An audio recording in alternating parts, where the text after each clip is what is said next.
Ropp Star Gang, what up? What up? Appreciate everyone joining the live stream. Do me a favor, smash that like button, hit that subscribe button.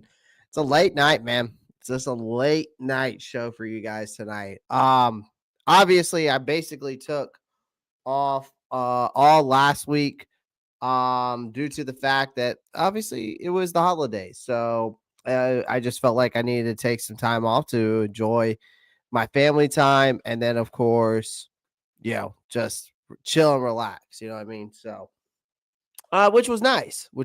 So we just, I hope everyone had a wonderful Thanksgiving. I appreciate everyone joining the live stream. Shout out to BetUS sponsorship of this live stream. Sign free today. Get 150% bonus on your first 3 bets up to $2,000, but bet responsibly. All right.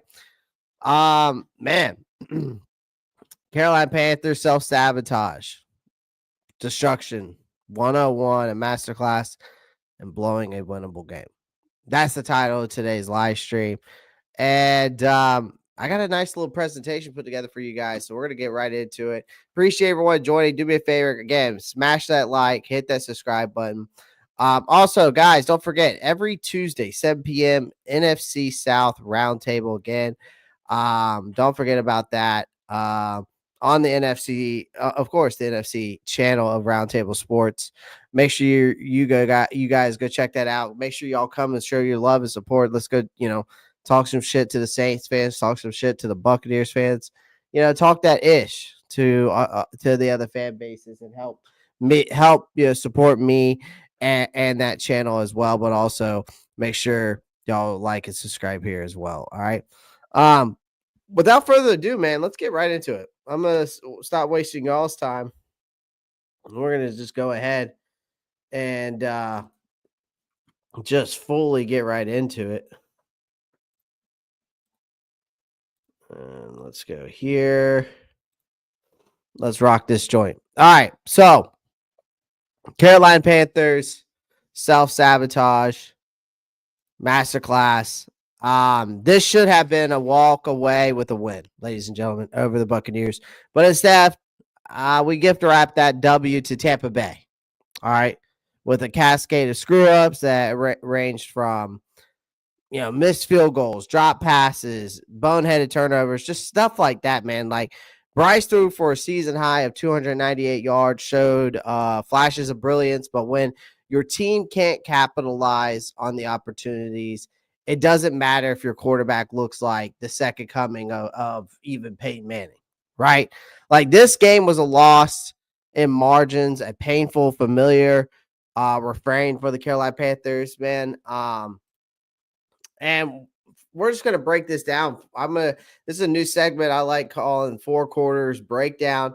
And as you can see there on the screen, man, I don't know how well y'all can see the PowerPoint presentation. You know what? I might do it this way just because y'all might not be able to see it better, but y'all probably can see it better now. Y'all probably can see that a lot better now, actually.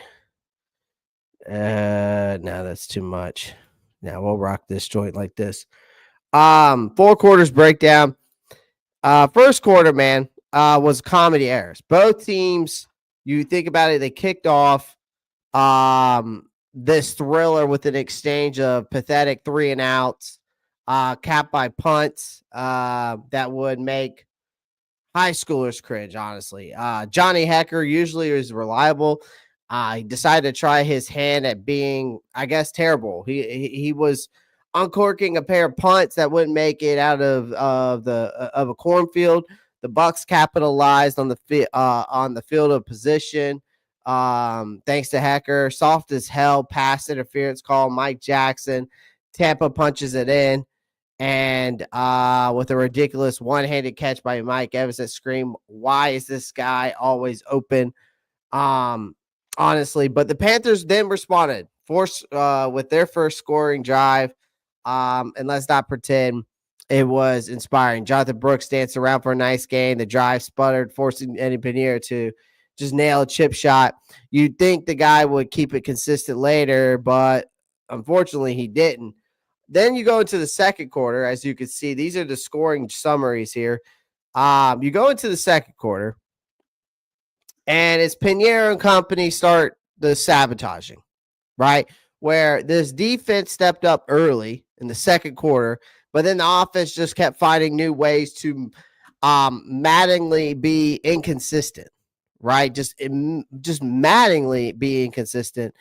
Bryce Young made a gorgeous play, dodging pressure, finding Tommy Trevor for a big gain. But when it came to finish the damn drive, Pinheiro shanked a fourth and 4 field goal.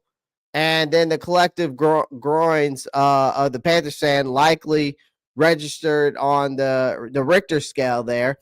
And on the next drive, Jadeveon Clowney buried Baker Mayfield, forcing a punt. Hecker kept his streak of mediocrity alive with another dud.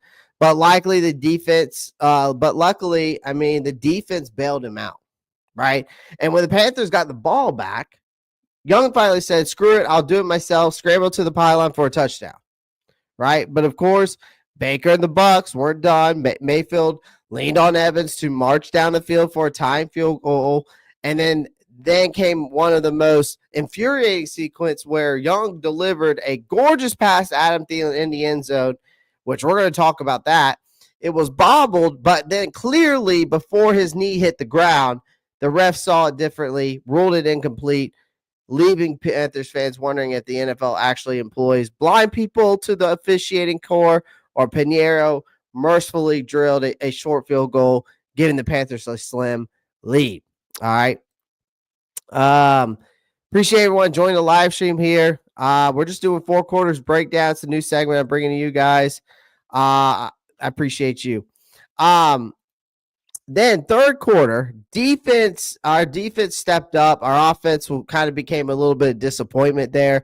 The defense came out of halftime with energy. They forced another Bucs punt, and then unfortunately our offense decided to play hot potato.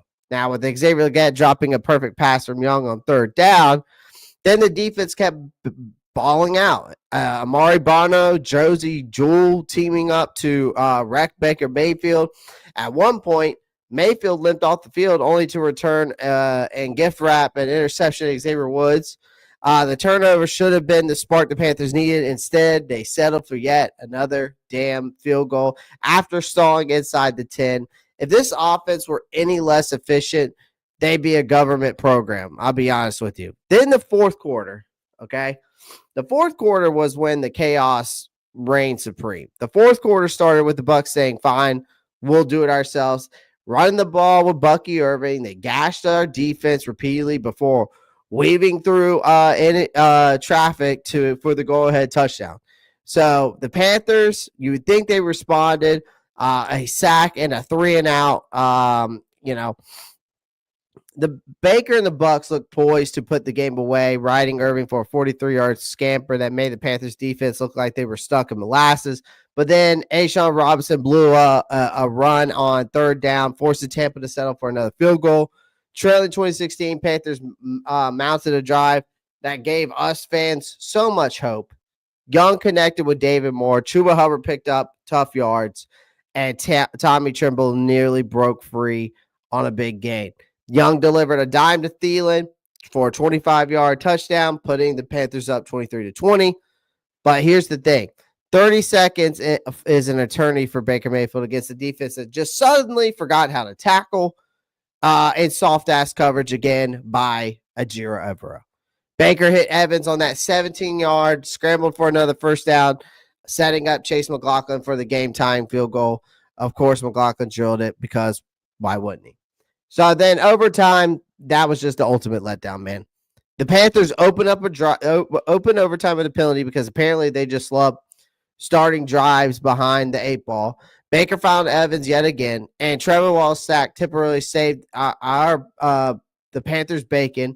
And then McLaughlin missed a 55-yarder, giving us a chance to win this game. Thielen came through with a jaw-dropping one-handed catch to put the Panthers in goal range. And just when victory seemed possible, Chuba Hubbard coughed up the ball, the guy who got the contract extension, who has been one of the most improved players this year. And,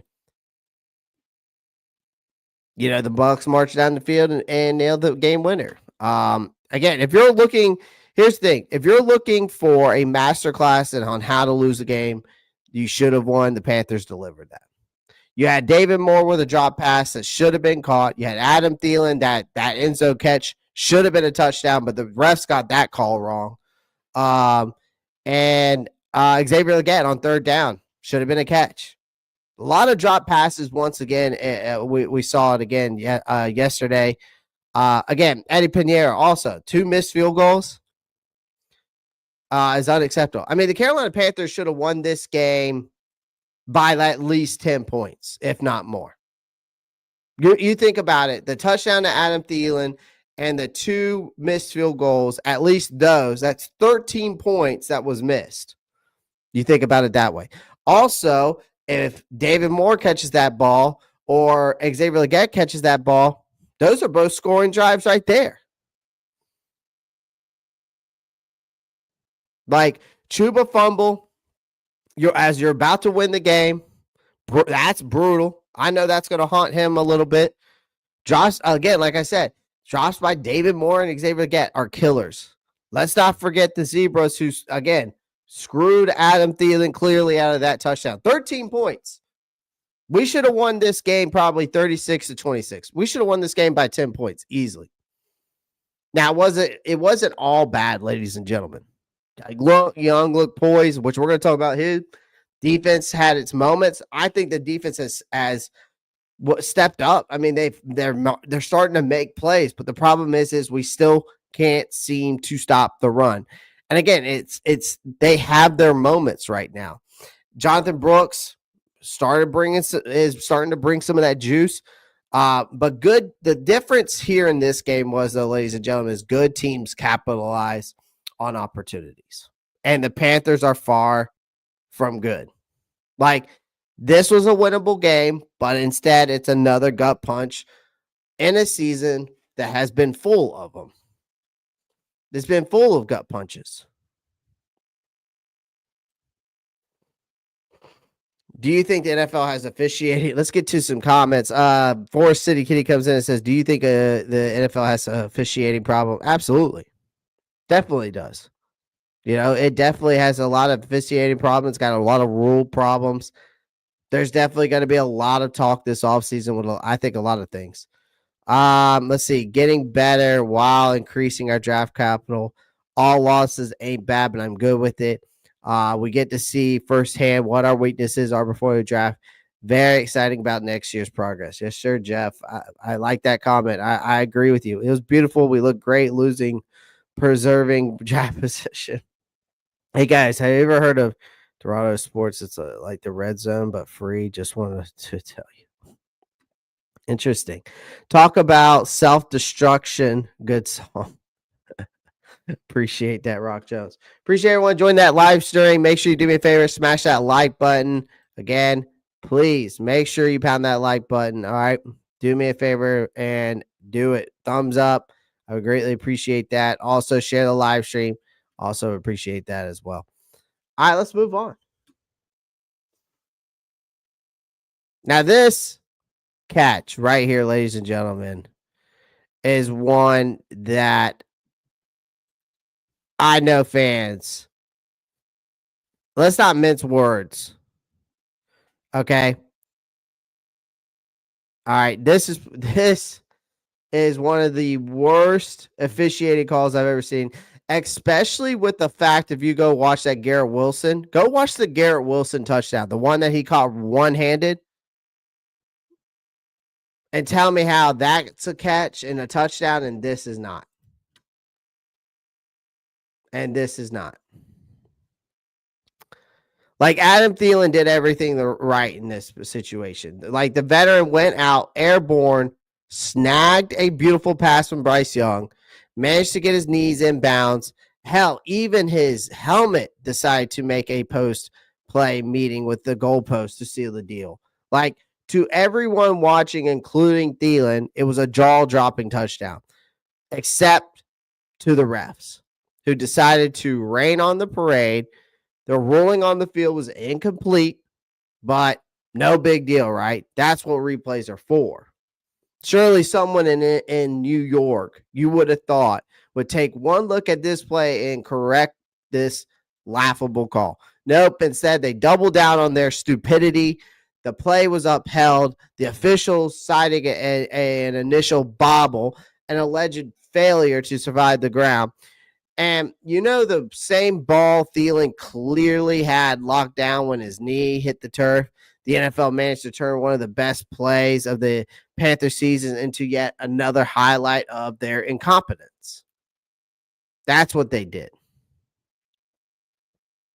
That's what these refs have done all season long. Not just the Panthers, but to a lot of teams, man. And then they say there weren't enough cameras, as if the call itself wasn't bad enough. The reasoning provided by Mark Butterworth, the NFL's VP of Instant Replay, was downright insulting. According to Butterworth, the league didn't have enough camera angles to overturn the ruling. So let's get this straight. The NFL, a multi-billion-dollar empire that rakes in more cash than the most small countries, didn't have enough tech to properly review a critical play in a professional football game. Butterworth admitted that they lacked clear, obvious evidence because they just didn't have enough damn cameras. So you're telling me the same league who spends millions on fancy graphics, sky cams, sideline tech, can't figure out how to cover an end zone properly? Got it. I got it. Okay. That makes sense. I understand now. Like, Thielen, who as a professional took the high road post game. He believed it was a catch, but also shouldered some of the blame, saying he should have hauled in the ball cleanly the first time.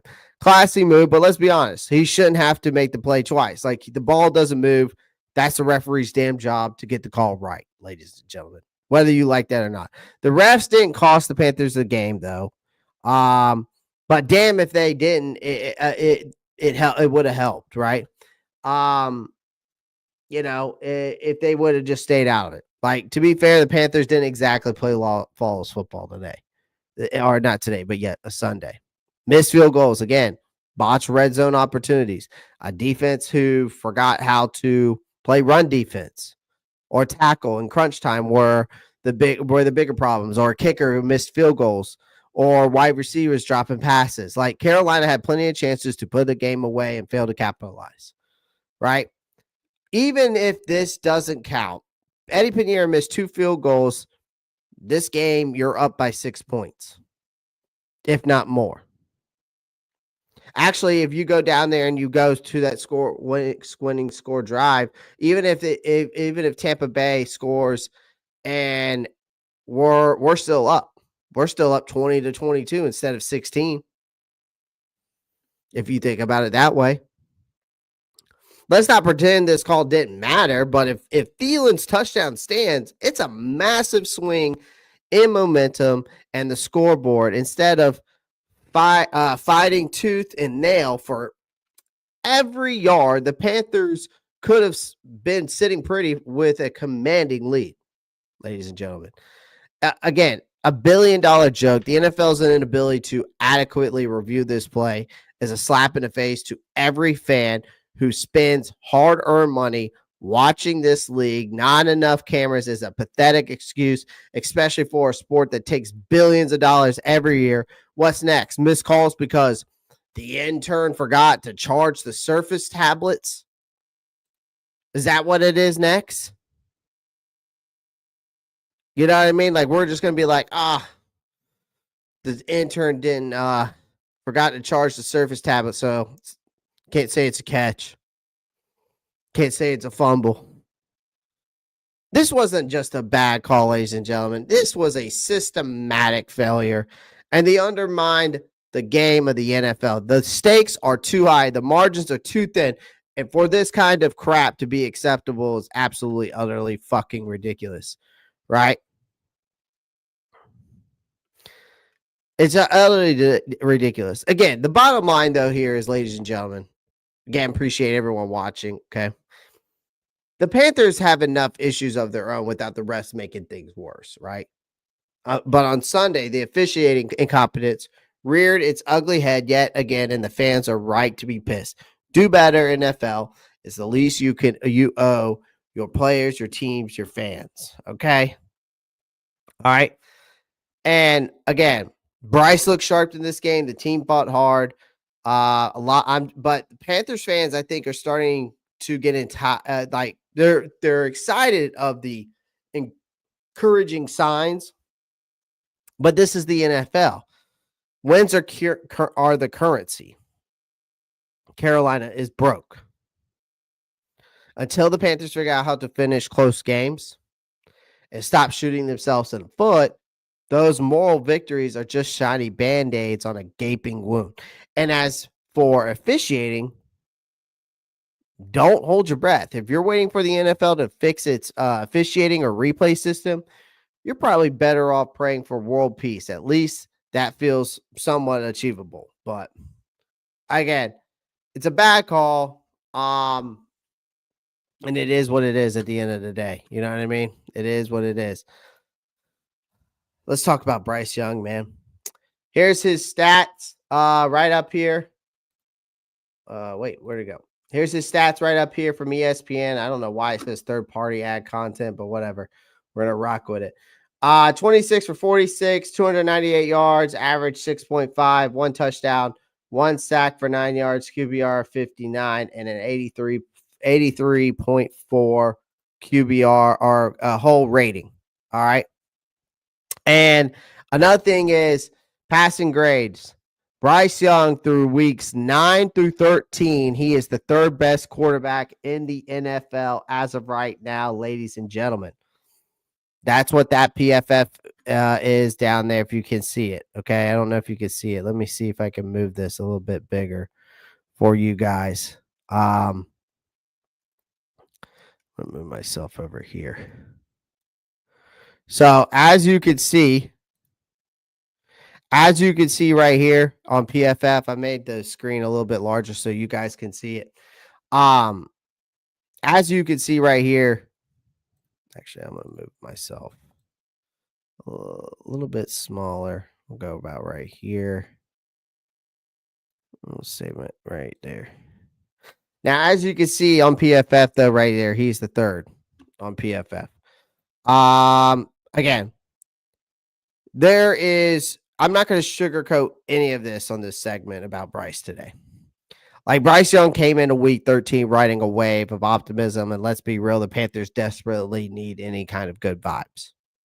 Like, after a strong showing against the Chiefs, the rookie quarterback had a chance to build momentum, ladies and gentlemen, against a division rival, Buccaneers. He showed up, and it felt like some of the team just didn't. Like, he balled out, and the Panthers find a way to, again, screw it up in overtime. Here's the thing. I'm telling you right now, Bryce Young is finally comfortable. I hate to say it.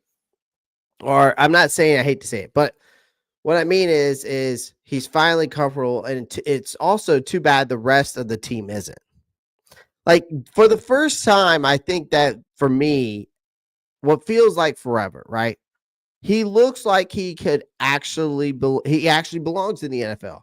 His comfort level in the pocket has skyrocketed, and it's showing. Against the Bucs, he operated with confidence. The pre-snap decision and a knack of making right decisions when chaos reared. You could see it coming.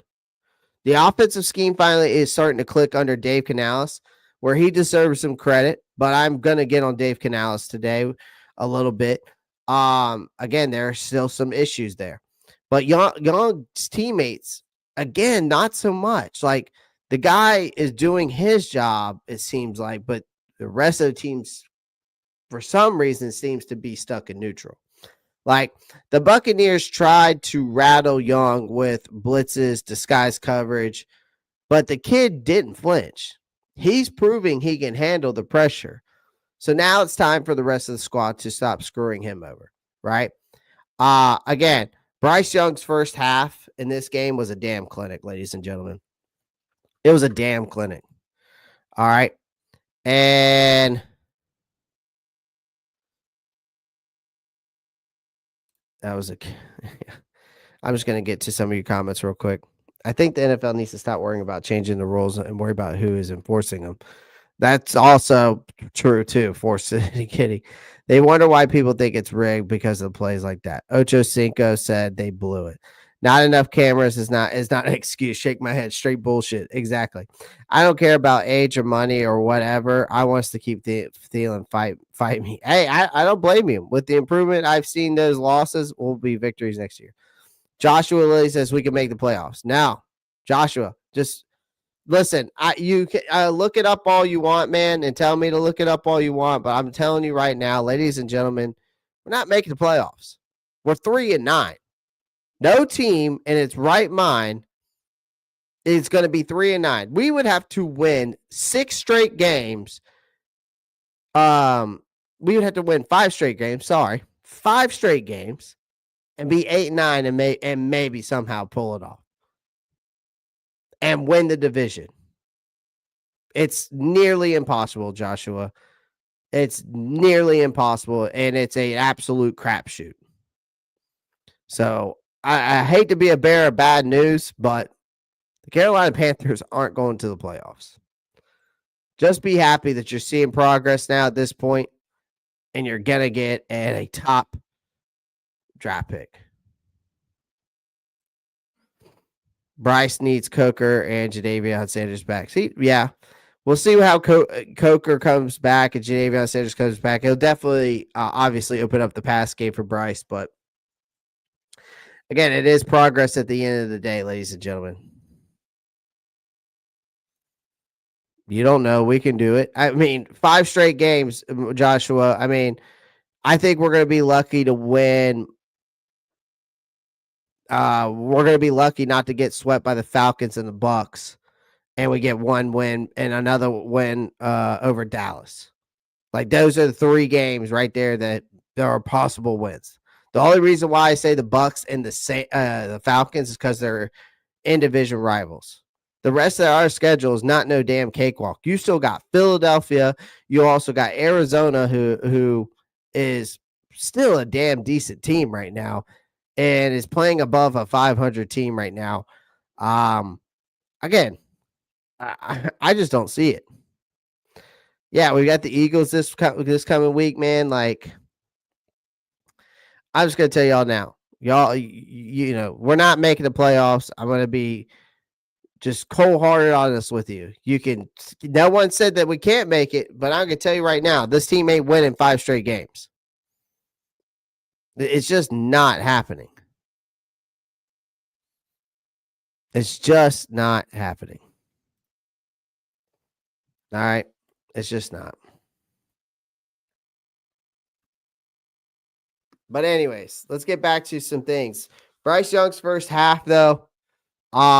Again, he was running a damn clinic, ladies and gentlemen. Came out swinging, didn't wait for the game to come to him or whatever garbage sports cliches you hear on TV. Like, he attacked from jump, leading a sharp, aggressive Panthers offense in the first half.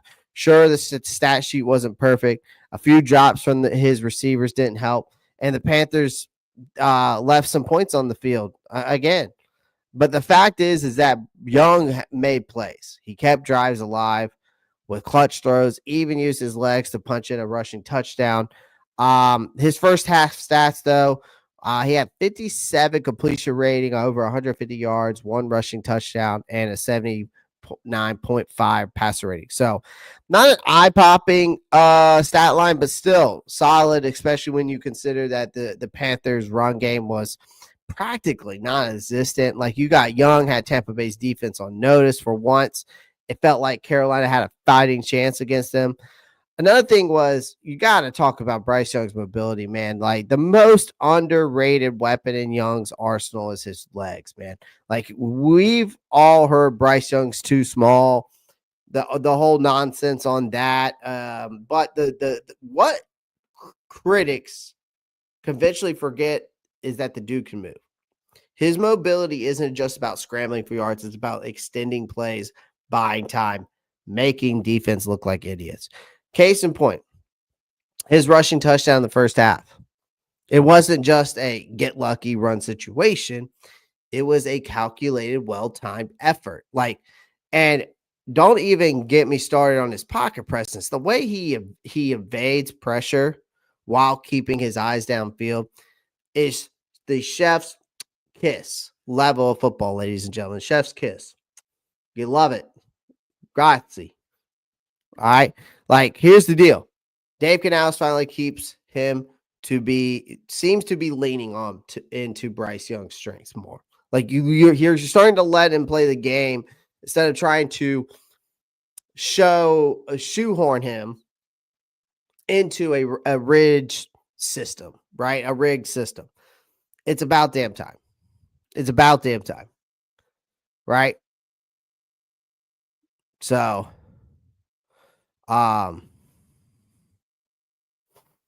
you got to start getting to his strengths. Another thing is Bryce Young's got that ice in his veins, ladies and gentlemen. He's got it. He's got it. He's got it right there, pointing at it. Boom. Some players fold in high pressure situations. Bryce Young thrives.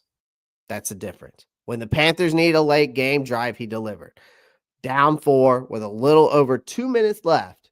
He marched Panthers down the field like a seasoned vet. The highlight was a picture-perfect touchdown pass to Adam Thielen. He sent the crowd into a frenzy. In that moment, Bryce Young looked every bit like the franchise quarterback the Panthers fan had been praying for.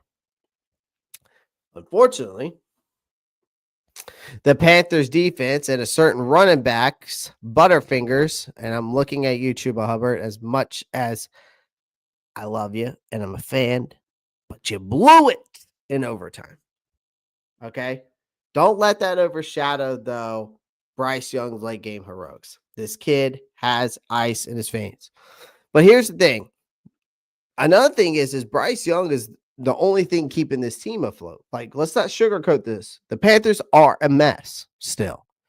The offensive line is still probably the best unit on this team, in my opinion. Okay? The run game is inconsistent, though. Like yesterday, why is Chuba Hubbard only have 12 carries? Why? Why does Chuba Hubbard have over only 12 carries to Bryce's 46 throwing attempts? When we were supposed to be this run-heavy offense, that's where I get a little questionable with Dave Canales' play calling and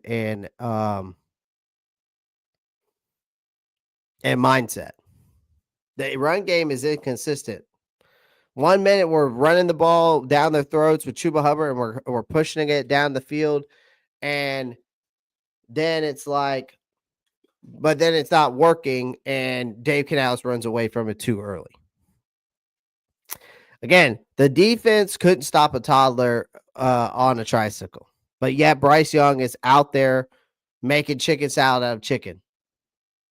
And you get the idea what I meant by that.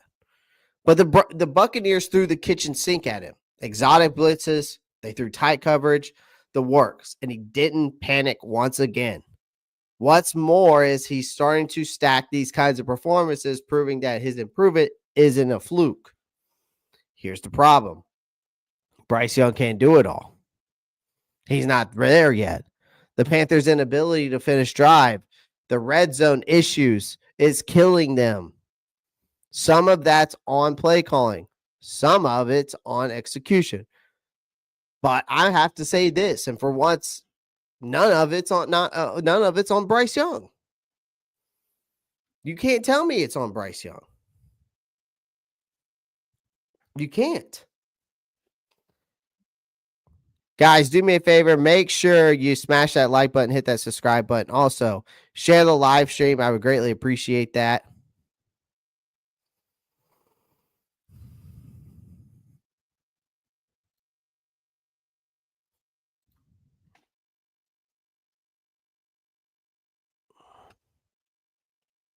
Uh-oh. We're starting that narrative already, taking Bryce Young over CJ Stroud. Wow. Yeah, Eric Blair. Some of the off. Yeah, Bryce is very loose. He's got that quick twitch. Yeah, but those off balance throws, some of them, I'm like, I don't know how he's making them. And he's got a little bit of zip on that ball, Eric.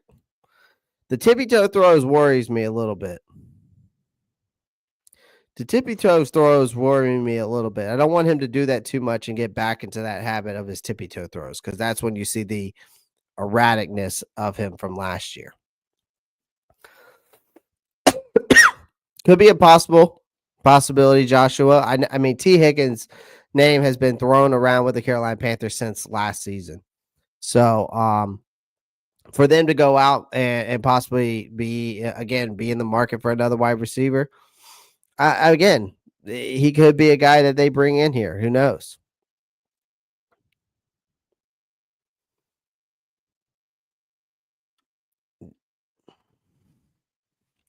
Don't forget to smash that like button. Appreciate that, Marcos. We could get Jeremy Chin back next year. He's a free agent. Washington will sign him. Joshua, they're not bringing. They don't bring that. That rarely happens where they bring players back like that. Seeing that game in person gave me a new perspective on this team. Nice, Jadarius. Yes, that's right. You were at the game. I'm sure you enjoyed yourself, especially being at an overtime game like that. Amari Cooper, cheaper but very effective. Yeah, I think he'll re-sign with the Buffalo though. I think Amari Cooper is wants to be somewhere where he can win a championship. Panthers, this team looks good in between the 20s, red zone and Panthers zone 20, but Carolina cannot move the ball. Yeah, it's frustrating with the red zone efficiency. Marcos Cash, we got to be better. Defense is still shaky, but they've been shockingly better. Evero's fighting for his job. I'm not moved. Yeah, I think it's a scheme issue again, Jadarius. The lack of adjustments again that's the most alarming thing from Evero. You got wide receivers going one-on-one with your linebackers, which makes no sense. Like a perfect example again, and I'll always allude back to it with that defense of Evero. You go back to the Atlanta game, you had Trevor Wallace going one-on-one with Drake London. You got J.C. Horn not switching sides of the field with the best receiver on that opposing team to make sure he doesn't tear you apart. But yet we continue to throw Mike Jackson into that fire. We continue to throw these other guys into the fire against, the best wide receiver on that opposing team's team and get cooked. It makes no sense. So the lack of adjustments, and again, the run defense is still it's getting ran through more than your ex-girlfriend is right now. So, it is what it is. And how God would have how God would we have looked in blue helmets. I'll settle for white helmets. Yeah. Yeah, I want the white helmets, Rock Jones. I think the white helmets would be sick. Some white helmets for next year would be another cool color scheme. Is there a 17-year-old in the draft? Is that no. Joshua Lilly, he's 17 years old. He's a freshman. He can't even come in the draft. When the guys have to play for at least 2 years, Joshua, before they can come out in the draft. When the fumble occurred, I know this defense wasn't holding up against Tampa Bay. Yeah. No, they weren't. And a lot of soft, and that's another thing, Jadarius. There's a lot of Evero runs this soft ass coverage against when the game starts getting closer. So I don't understand it. What position do you think we drafted in the first round? I mean, for City Kitty, it's going to be top 5 at this point. Now, if we win 2-3 more games, it'll still be top 10. But as of right now, I think Carolina's in the top 5 now, if I'm not mistaken. I think we're at least, I think we're drafting, 5th. I could be wrong. Let me go look. Let's see if they have if they've updated it. Yeah, As of right now, we are 5th on the draft board. We have the 5th pick as of right now. I'm tired of soft coverage. Me too, Eric. Me too. We take Mason Graham first round. I'd love to. We also get Derek Brown back, which is huge, but we definitely need some help there. Man, runs, weak scheme, and highest pressure moments. I see Denver was willing to let him. I know. We're now becoming competitive enough to go. Yeah, we could do that, Kendall. We'll see. I still think you got to fill some gaping holes, which is obviously in the run defense. So, best player available, I don't know so much, but yeah. But yeah, I definitely think that we could definitely in certain areas in this draft we might be able to, and depending on the position, might be able to just go best player available. How about them fucking Gamecocks, Clay? I know, man. Rock, I about had a heart attack on Saturday. I about had a heart attack with my Carolina Gamecocks. But man, they pulled it out. Lenore Sellers looks like one of the best players in the country. I'm looking forward to him next year to see how well he develops. And yeah, they don't want us in the playoffs. They definitely don't want us in the playoffs because they know they're scared of this team and how hot they are right now. Outside linebacker, definitely need that. Some edge rushing. I would even bring another corner in, man. This is a defensive heavy draft, I think, for the Carolina Panthers, ladies and gentlemen. You may get a center and a wide receiver, and that's on the offensive side. Maybe another tight end, but other than that, you're not getting any more than that. Yeah. So, let me finish up my final thoughts here. Bryce Young's redemption arc is real, though, ladies and gentlemen. Like, he needs help, though. Like, he's doing his part, but hell, he's doing more than his part now.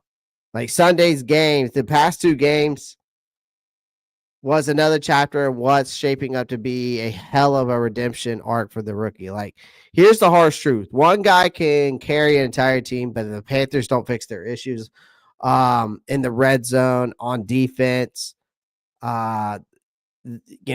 individual turnovers, individual drop passes, they're going to waste this kid's potential.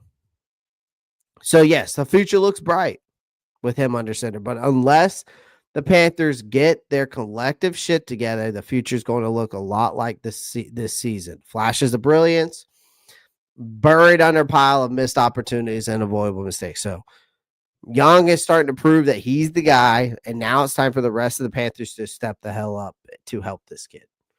All right. Let's get into some individual performances here. Again, here's the thing I got to say is here's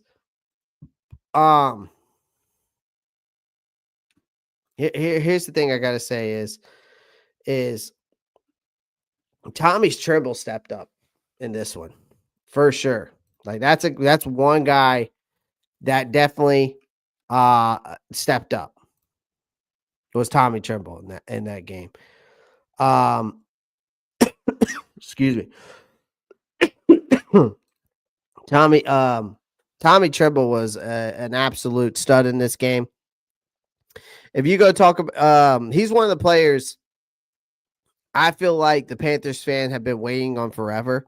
And Sunday, he finally gave us a glimpse of why we've been so patient. But because with Jadavion Sanders being out, Trimble became a key target for Bryce Young in this game. He stacked 5 receptions, a career high of 77 yards, flashing the athleticism and reliability that have too often been absent from this game. It's about damn time too. Trimble has had plenty of excuses of injuries, bad offensive schemes, you name it. But with Sanders sideline and 5 games left in the season, there's no room for excuses anymore. If Trimble wants to stick around past this year, he has to prove he can consistently be a go-to option. Another one, Adam Thielen, man. Like, Thielen was a freaking wizard on Sunday. His one-handed overtime grab was the kind of highlight reel magic that makes you believe in football miracles until, Chuba's fumble ripped it away. Thielen finished the 8 catches for 99 yards, a touchdown. He should have had 2 scores if the rest hadn't blown a call that nullified a would-be touchdown. He's proven from week after week that he's still got plenty of gas in the tank. And even if the Panthers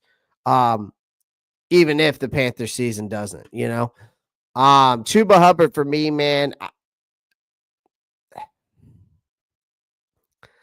I would have to say this is probably one of his worst performances this year. I mean, he fumbled away the game. It's hard to sugarcoat for Chuba Hubbard's performance. One, I put it on Dave Canales for not running the ball more, but two,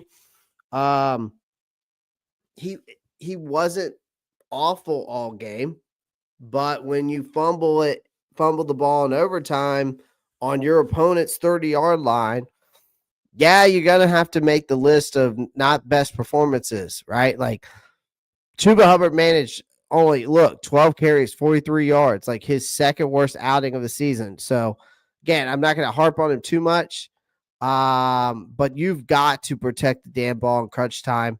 The fumble was a gut punch, plain and simple. So I gotta give him,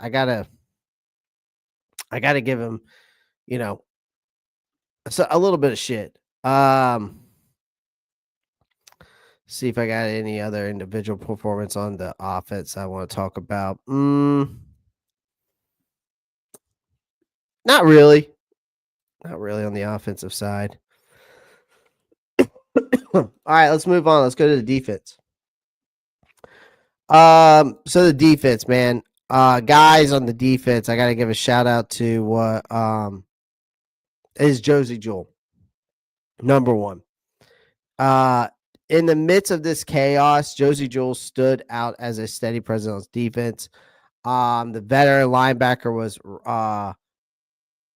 was everywhere, making tackles, holding his own in coverage. Jewell's performance is a silver lining in a defense that's been largely disappointing. And he's proven to be a valuable piece moving forward, even if the rest of the unit is falling apart, right? But here's the thing I gotta say about this defense is this run defense, man, is the absolute no-show by the run defense. Like the Panthers front seven were supposed to stop the Bucs rushing attack, and nobody told him gave him the memo. Like, look, Tampa Bay racked up over 236 rushing yards with Bucky Irving and Rachaad White looking like a pair of Pro Bowlers. Like instead of the mid-tier backs that they are. Like Irving in particular carved up Carolina like a Thanksgiving turkey, ripped off chunk plays at will. Yes, the talent gap is real, but 236 yards? That's just embarrassing. Until they can stop the run, every opponent's going to treat Carolina like a get-right game. That's what they're going to do. That is what they're going to do. They're going to treat them like a get-right game. Like, another thing is like, Dave Canales, let's go back to that offense real quick. I do want to allude to something to this offense. Okay. Again, there's a lot of missed opportunities in this game, right? Field goals missed, red zone chances, a lot of it was missed. Eddie Pinheiro, who, let's talk about him real quick, had been damn near automatic this season, decided week 13 was the perfect time to just crumble. He cranked a 38-yard, then followed up with a missed 45-yard attempt, both in the first half, when the Panthers needed every single point. Those 6 points left on the table, I still say, loomed large in the game that ended with a 3-point margin. And let's not forget the offense baffling inability to finish drives. 4 tips to the red zone resulted in just 2 touchdowns. They had the Bucs on their heels multiple times and couldn't land the knockout punch. Right? So a lot of missed opportunities, a lot of screw-ups. Another thing is this team is still learning how to win, though.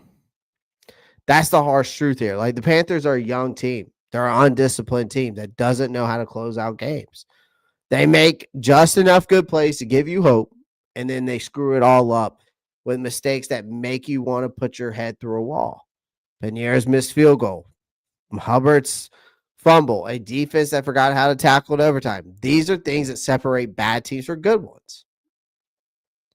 And right now, Panthers are still firmly a bad team. I'm sorry. Okay? They are. There's no other way to put that. Another thing is, though, is Dave Canales is still figuring out this head coaching thing, and it shows. The red zone struggles, the conservative play calling on fourth down, were glaring issues in this game. You can't win in the NFL if you're afraid to take risk.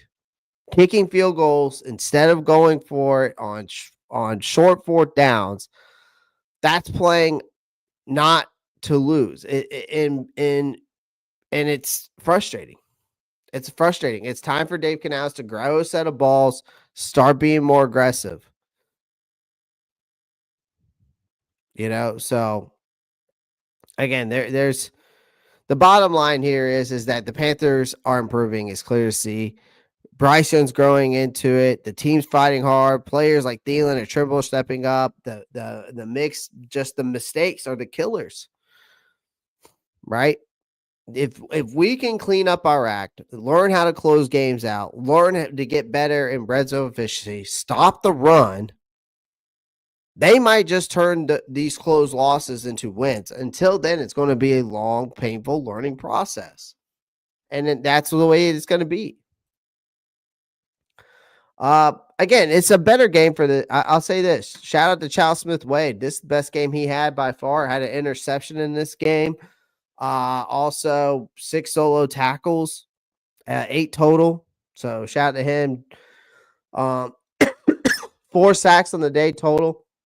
1 by Clowney, 1 by Barno, 1 by Trevor Wallace, and 1 by Josie Jewell. So again, the defense stepped up again, but it's painful. This is going to be a painful learning process for the rest of the season. I do see a couple more wins on the schedule, 2 to 3. I say 2 to 3 at best. But as of right now, this team is still fighting a lot. They're still learning. You got a rookie head coach who's still learning. And you got a second-year quarterback who is still learning, improving, progress, right? So there's a lot to be optimistic about, but there's also a lot of growing pains still with this young team that needs to get disciplined and be better. So overall, again, man, overall, like I said, until this team cleans their act up, I think games like this are going to keep happening. The potential for greatness is there for sure, but the potential doesn't win games. Like you got to execute and right now, the Panthers are masters of everything but that right now. Not saying it can't change, just right now. And listen, I'm not mad about it. I'm not mad about it.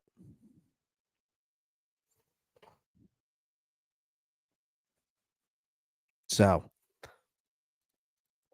I'm not mad about it. So, but again, I appreciate everyone joining the live stream. Do me a favor, make sure you smash that like button, hit that subscribe button.